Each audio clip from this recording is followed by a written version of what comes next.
Hello friends, आज फेरि एउटा सानो भिडियो लिएर चाहिँ तपाईँहरूको अगाडि आइसकेको छु। फर्स्टमा चाहिँ स्वागत गर्न चाहन्छु मेरो च्यानल प्रणिता गार्डनमा। आज चाहिँ अब यो विन्टर सिजनमा चाहिँ एकदमै राम्रो फुल्ने, जसलाई चाहिँ अब क्रासुला भन्छ भने चाहिँ अब कति ठाउँहरूमा चाहिँ यसलाई सोस्तानी फुल पनि भन्दो रहेछ। अब यो चाहिँ एकदम विन्टर सिजनमा चाहिँ एकदमै राम्रो फुल्ने चाहिँ फ्लावर हो। अनि यसलाई चाहिँ अब फुलिसकेपछि चाहिँ तपाईँहरूले कटिङ लगाउनु भयो भने एकदमै राम्रो फुल्छ। यसमा पनि अब तपाईँहरूले कलरहरू धेरै पाउनुहुन्छ। यसको कलरहरू छ अनि यो चाहिँ मेरो सिङ्गल लेयरमा मात्रै छ। यसको चाहिँ अब डबल लेयरमा पनि हुन्छ। हेर्नुहोस्, यो चाहिँ अब विन्टर सिजनमा एकदमै राम्रो फुल्ने फ्लावर भएकोले गर्दा चाहिँ मेरोमा फुलिरहेको छ। त्यही नै तपाईँहरूलाई सेयर गरेको।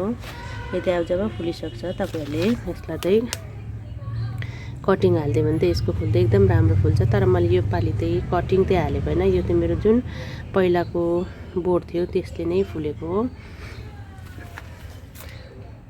हेर्नुहोस्, यसको चाहिँ अब तपाईँहरूले धेरै कलरहरूमा पाउनुहुन्छ भने चाहिँ यो चाहिँ अब जुन लोकल भनौँ भने चाहिँ अर्को चाहिँ अब यसमा जुन हाइब्रिडहरू पनि पाउँछ। त्यो चाहिँ अब एकदमै कलर हुन्छ अनि डबल पनि हुन्छ।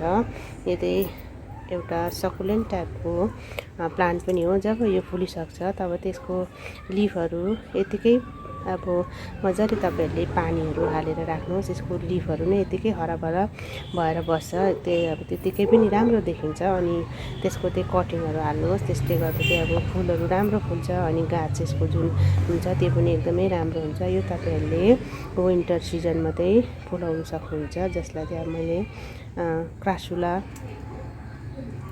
कालान्चु चाहिँ नाम भने। यसलाई चाहिँ अब कतिजनाले चाहिँ अब सोस्तानी फुल पनि भन्दो रहेछ।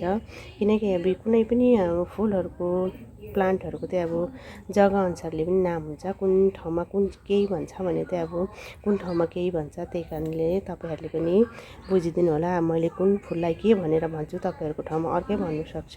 त्यही कारणले चाहिँ तपाईँहरूले त्यो चाहिँ अब बुझिदिनु होला भन्नु चाहिँ मैले चाहेको हो।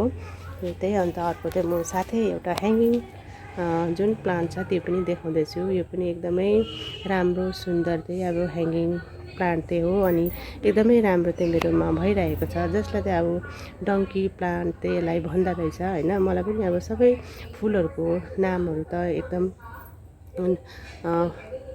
थाहा हुँदैन। कतिवटा म गुगलमा हेर्छु, कतिवटा चाहिँ अब फुलहरू रोप्छु भन्दामा पनि सबैको नामहरू चाहिँ थाहा हुँदैन। कसरी लाउनु, के गर्नु, स्याहारहरू गर्नु त मलाई थाहा हुन्छ। तर फुलहरूको नाम अब मैले के भन्दैछु भने मैले अघि नै भने तपाईँहरूलाई अब जग्गाको अनुसारले पनि नाम हुन्छ। त्यही कारणले तपाईँहरूले बुझ्ने कोसिस गर्नु होला। अब यसलाई चाहिँ अब डङ्की टेल प्लान्ट चाहिँ भन्दो रहेछ। एकदमै यो चाहिँ अब ह्याङ्गिङ बास्केटमा चाहिँ एकदमै सुन्दर चाहिँ यो प्लान्ट देखिन्छ। त्यही कारणले तपाईँहरूले ह्याङ्गिङ प्लान्टमा यो लाउनु चाहनुहुन्छ भने चाहिँ यो लाउनु सक्नुहुन्छ। यो प्लान्ट चाहिँ लाउनु सक्नुहुन्छ। अनि यसको चाहिँ अब जुन पत्ताहरू हुन्छ यो चाहिँ एकदमै अब कमजोर टाइपको हुन्छ। त्यही कारणले तपाईँहरूले यसलाई गोड्दा या त अब यताउता सार्दा चाहिँ एकदमै होसियारले गऱ्यो भने मात्रै हुन्छ। नभए चाहिँ अलिकति अब हल्लायो भने पनि यसको चाहिँ जुन हेर्नुहोस् यसरी लिफहरू त एकदमै झरिहाल्छ।